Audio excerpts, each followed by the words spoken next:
महात्मा फुले समता परिषद आणि सकल ओबीसी समाज यांच्या वतीनं ही सुद्धा एक मोठी जाहीर सभा आहे। ती रविवारी 4 वाजता आहे। अर्थात मी स्वतः तर आहेच तिथे।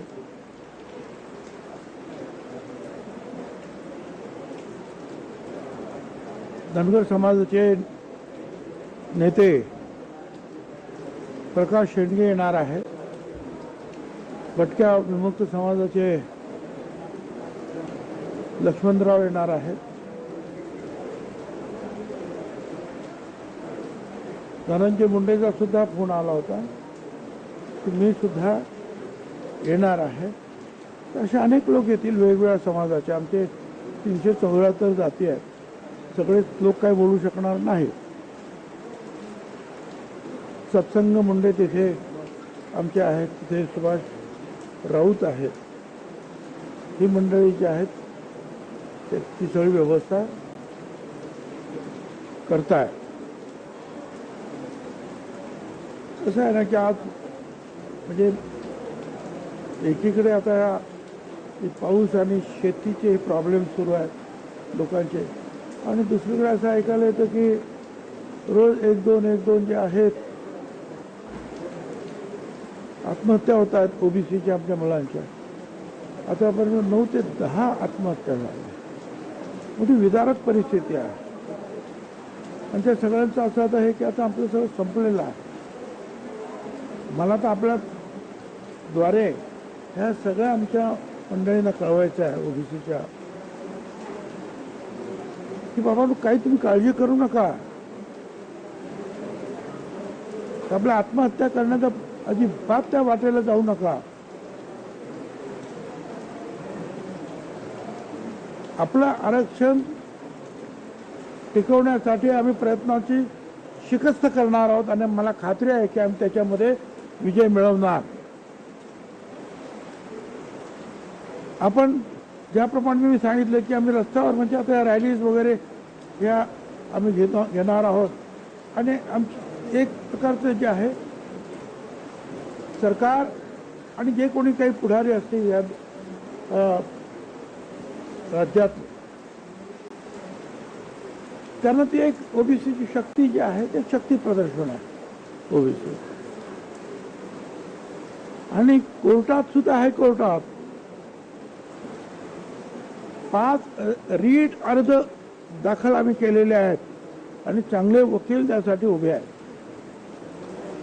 कुणबी सेनेचा आहे, नाभिक समाजातर्फे आहे, माळी महासंघातर्फे आहे, समता परिषदेचा आहे, असे वेगवेगळे जे आहेत। आणि आम्हाला खात्री आहे आणि आमचे जे सगळे वकील जे आहेत ते सगळे सिनियर वकील आहेत, ज्येष्ठ आहेत, ते सांगतात की निश्चित याच्यामध्ये आपल्याला यश मिळाल्याशिवाय राहणार नाही। त्यामुळे दोन्ही मार्गाने आम्ही प्रयत्न करीत असताना कोणीही आत्महत्येचा वगैरे विचार सुद्धा करता कामा नये। किंबहुना सगळ्यांनी शक्ती लावून जिथे जिथे आपल्याला सभा घेता येते, बीडला आता ही सभा घेतोय आपण, या तिथे प्रचंड महासागर लोकांना आपण दाखवूया जनतेचा। वेगवेगळे जे आहेत समाज, वेगवेगळे लीडर्स जे आहेत ओबीसी, ते सुद्धा आपापल्या परीनं जे आहेत वेगवेगळ्या ठिकाणी सभा घेत आहेत, मोर्चे काढतायत। महात्मा फुले समता परिषदेतर्फे सुद्धा तहसीलदार, कलेक्टर, इतर अनेक ठिकाणी जे आहेत निवेदनं दिली जात आहेत। काही ठिकाणी उपोषणं सुद्धा लोकांनी केली। वेगवेगळ्या समाजाचे लोक आपापल्या पद्धतीनं जे आहे या लढाईसाठी ओबीसीचे घटक बाहेर पडलेले आहेत।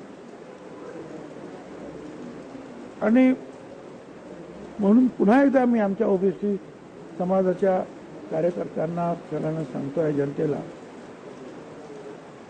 आणि ह्या मागासवर्गीयांच्या या लढाईमध्ये दलित समाज, आदिवासी, इतर सगळे समाज त्यांचा सुद्धा आपल्याला पाठिंबा आहे. कारण ही बाबासाहेब आंबेडकरांनी ठरवून दिलेल्या या गोष्टी आहेत. 340 मध्ये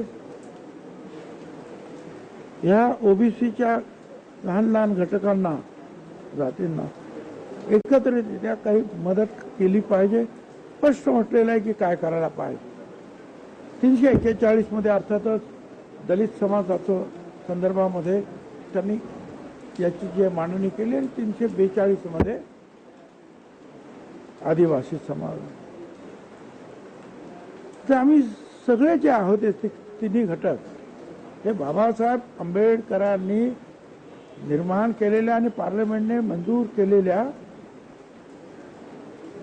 या संविधानाच्या पोटी निर्माण झालेले हे आमचे हे वेगवेगळे जे आहेत घटक आहे. त्याचं संरक्षण आम्हाला आहे. आता इतर काही लोक बोलतात ते बोलू द्या. अनेक गोष्टी या त्यांच्या कायद्याच्या कसोटीवर उतरणाऱ्या नाहीत. ते आता पुढे जेव्हा येतील तेव्हा पाहू. पण तूर्त जे आहे आपले एकही भंग होऊन देता कामा नये आणि धीर सोडता कामा नये. लढाईला बाहेर पडलं पाहिजे. आपल्या सगळ्या या बलुतेदार ओबीसी छत्रपतींच्या काळापासून हा आपला इतिहास आहे. हा लढण्याचा इतिहास आहे. पळण्याचा रडण्याचा इतिहास या लहान लहान समाजाचा नाही. ज्यांना छत्रपतींची मावळ्यांची सेना म्हणतो ते मावळे तुम्ही आम्ही आहोत. तर अजिबात कुणीही याच्यामध्ये आत्मघातकी जे आहे असं काहीतरी आत्महत्या करणं वगैरे जे ह्या रस्त्यावर कृपया जाऊ नका. मराठवाड्यामध्ये धाराशिव, जालना, आंबे या सगळ्या सोलापूर, जालना, परभणी या 4 जिल्ह्यांमध्ये मोठ्या प्रमाणात भीषण पूर परिस्थिती झाली आहे. अन्न वस्त्र निवाऱ्याची समस्या निर्माण झालेली आहे. आणि दुसऱ्या बाजूला धाराशिवचेच कलेक्टर नाचताना त्यांच्या समोर आलेल्या व्हायरल व्हिडिओ. कुठे नाचले? धाराशिव जिल्हाधिकारी कुठे व्हिडिओ व्हायरल झाले. नाचले? कार्यक्रमात नवरात्रोत्सवाचा कार्यक्रम होता, संगीताचा कार्यक्रम. तर तिथे त्यांना बोलवलं होतं प्रमुख पाहुणे म्हणून. तर तिथे स्टेजवर जाऊन त्यांनी जरा नाचगाणे पण केले. असं व्हिडिओ व्हायरल होता. मला काय कल्पना नाही. मला वाटतं त्यांच्या घरात ते नाचले असतील तर तो त्यांचा भाग वेगळा. परंतु प्राप्त परिस्थितीमध्ये जे गांभीर्य लक्षात घेतलं पाहिजे सगळ्यांनी. आणि कलेक्टर हा शासनाचा त्या जिल्ह्यातला प्रमुख चेहरा आहे. हे सगळ्यांनी लक्षात ठेवूनच जे आहेत यापुढे वागलं पाहिजे. इतर वेळेला तर कोणी काही बोलू नसतं. पण आज ज्यावेळेस या सगळ्या जिल्ह्यातले जे आहेत शेतकरी त्यांचे कुटुंब रडतायत, सगळं काही साफ झाले, अशा वेळेला जे आहे थोडंसं जबाबदारीचं वर्तन सगळ्यांकडून अपेक्षित आहे.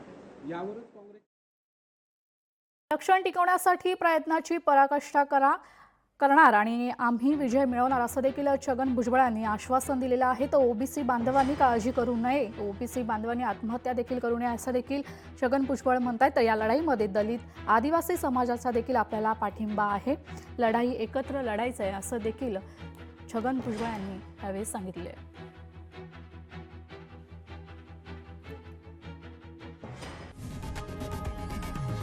लोकशाही मराठी ऐका, पहा, जागरूक रहा.